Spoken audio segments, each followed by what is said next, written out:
I think someplace like the town where I grew up, places like that inspire pranks just because there's nothing to do. We didn't have anything to do. If there had been stuff to do, we probably would have been doing all this dull, uninteresting stuff. But it was just a place where nothing happened. So if we wanted anything to happen, we had to do it ourselves. It started out, I think, out of just juvenile delinquency, just raising hell.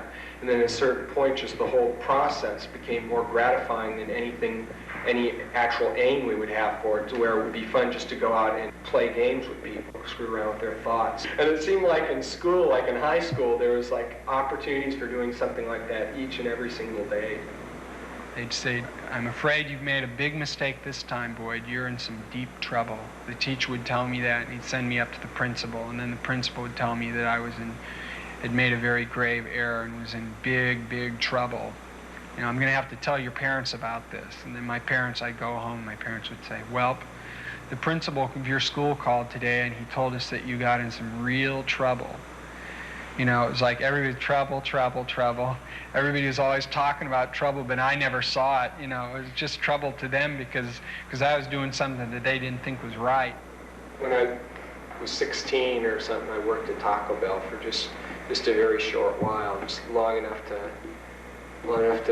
cause enough trouble to get kicked out of there. I made this dish when I worked in the Taco Bell. You know, they have the things out front, tostada, quesadilla, these Mexican dishes with little accent marks over them. And I found a whole bunch of them one day, and I was looking at them and thinking, it would be funny to make my own dish, but have it be absolutely unpronounceable, but have the little accent marks there and have it spelled phonetically.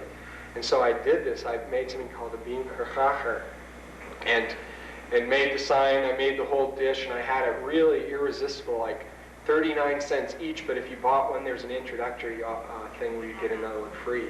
And nobody could pronounce it. They'd go, "I'll have a bean kishke." Nobody could pronounce it the way I could, and I go, "Bean kerchacher." They go, "Yeah, bean, what you said." So there were these really unpleasant things. They were mostly lettuce, this dry, salty lettuce, and some dry tortillas. And they usually get about halfway through and then come up and say, I need a soda to go with that. It's kind of dry. The more we did pranks on people, the more we learned that it's absolutely endless. It's absolutely open-ended. When I used to live in Lemon Grove, I used to look in the meat section of the supermarket. There were always all these weird things like pig snouts and pig's tails. They had also sheep's heads, skinned sheep's heads with the eyes still intact, and tongue coming out the side, the teeth and everything. It looked really gruesome, and I was always thinking, God, there's going to be something I can do with that.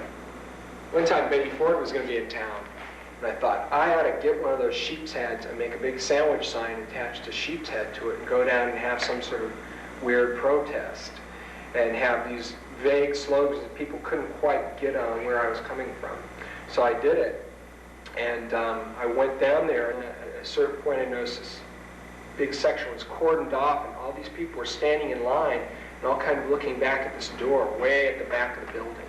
And all these people had bouquets of roses and stuff. And I realized that Betty Ford was going to come out that door and go down and shake the hands of all these people and accept all these presents.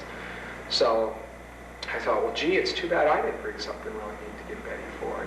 And I thought, hey, I'll just take this off and give it to her. So I untied it and put my stuff down, and I was going through the crowd. And I'd go, excuse me. People would sort of turn around and they'd see this thing, and they'd just go like that. So even though there's this crowd of hundreds and hundreds of people, it's just like in a matter of a minute or a half, I was right up at the cordon, right up front. She was about 6 feet away or something, very close, and a Secret Service man came up and said, "What's that you have there?" I said, "Well, it's a skinned lamb's head." I said, "I thought I might give it to the First Lady."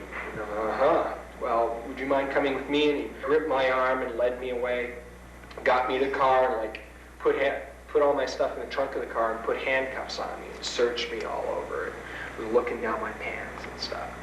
And some guy runs up in the crowd and says, "Officer, I saw him earlier and he had a knife. I saw him with a knife." And the guy says, "Well, I didn't have a knife." The guy says, he had it earlier. I saw him. And I was thinking, oh, wonderful, wonderful, because this guy wants to get involved in something that he thinks is important. You know, I'm probably going to spend years in jail. People are filing past the car looking at me, and there were old ladies with little brownie cameras taking pictures, and everybody was kind of saying, "That person's crazy. That's a crazy person in there. They're going to lock him up forever."